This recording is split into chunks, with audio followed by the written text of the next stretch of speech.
One of the most eagerly awaited games of the year, Bethesda has a lot riding on the success of Starfield. This studio was previously the leader in single-player RPGs, but since then, they have encountered a lot of difficulties that have knocked their reputation down a few notches. Fallout 4, their most recent significant RPG, was disputed by many fans as not even being an RPG in the conventional sense. Even while titles like Skyrim and Fallout 3 have endured the test of time, Bethesda's most recent first-party releases like Fallout 76 have left players with a bad taste in their mouths. Redfall, another title they released, has also done a lot to damage their reputation among gamers. After the latest Starfield Direct presentation, we now know a lot of new information about the next RPG, and it looks absolutely beautiful. Starfield is shaping up to be a great return to form for the business. We're going to cover all you need to know about Starfield in this video, so let us know in the comments whether you're looking forward to this upcoming Bethesda RPG. Also, give the video a thumbs up, and let's get into this. Let's start with the basics. Starfield is Bethesda's first new original intellectual property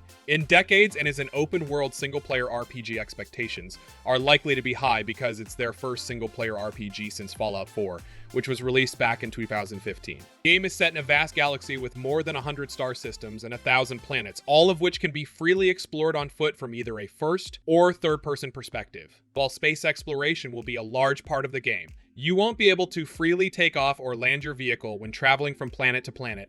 According to Bethesda, the main story of the game will also be about 20% bigger than that of Fallout 4 or Skyrim. Instead, certain sections will be scripted cutscenes, but otherwise, the player will have complete influence over the action, which seems reasonable to me. Compromises must unavoidably be made in some areas of a game this large. So, Bethesda claims that the city of New Atlantis is the largest one they have ever constructed in terms of size, people, and the number of quests accessible. The main game is going to be tremendously vast. There will be a lot to see before the release of the first expansion, according to Bethesda, who also claims that Starfield contains the most weaponry and customizations of any game they've ever created. Starfield's gameplay revolves around exploration and battle as you try to navigate this huge galaxy. Along the journey, you'll encounter a ton of NPCs, including a lot of scientists, former pirates, space cowboys, and other characters.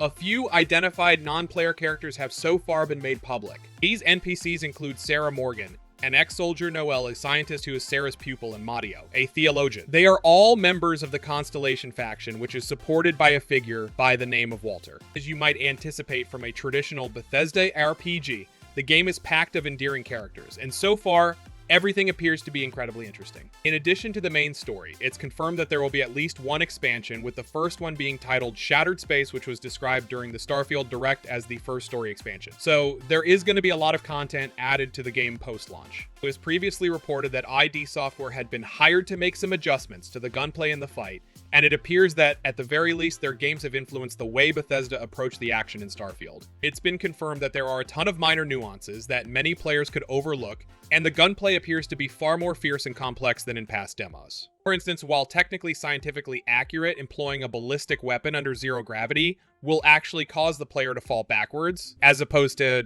energy weapons, which won't. The lead designer Jeff Brown also confirmed that gravity is different on each planet, and you'll have to change up your strategies on each one in order to compensate. Some planets will even have such low gravity that it'll feel like you're flying, which will be an awesome way to shake up the gameplay and make each encounter feel unique. Some of them have drawn comparisons between Starfield and No Man's Sky, and from the looks of it, Bethesda is doing their best to make their game feel unique when placed next to other space exploration games, and a big factor of that difference is going to be the NPC interaction mixed with the varied combat mechanics. Todd Howard has also confirmed that Starfield is going to have over 4 times as much dialogue as Skyrim, and there will be a detailed persuasion system as well, so an NPC interaction will be a hefty part of the experience, just like classic Bethesda RPGs.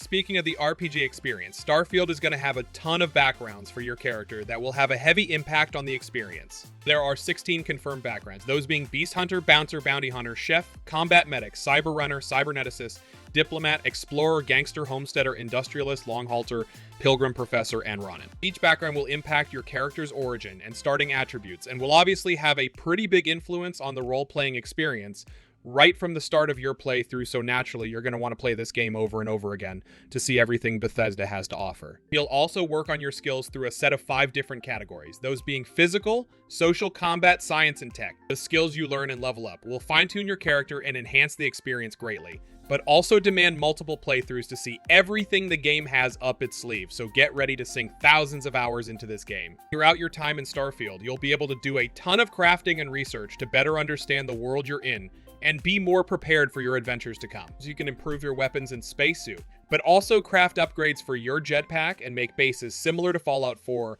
that allow you to mine resources and give jobs to NPCs so you can make sure everything is running smoothly while you're taking care of business elsewhere. There will also be extensive ship customization, so you can make sure it's best equipped for exploration and combat, meaning you'll have to be prepared to balance between weapons, shields, and mobility. As for that ship combat, it seems to have been heavily inspired by games like Star Wars X-Wing and Star Wars TIE Fighter, so get ready for a deep and incredibly immersive experience when getting into those crazy sci-fi dogfights. Like many open world games, you won't be able to see the entire galaxy right out of the gate, due to the upgrades required to get your Grave drive powerful enough to go certain distances. It's a little unclear right now if there is a story reason for this, or if it will literally just be tied to how quickly you can level up your ship, but just know that when you boot up the game, you won't be able to see the entire galaxy until you do play for a while and beef up your ship, which is probably going to be a good thing for progression. Anyways, because having instant access to all 1,000 planets right out of the gate might have been a bit overwhelming. If you want to get your hands on Starfield as soon as possible,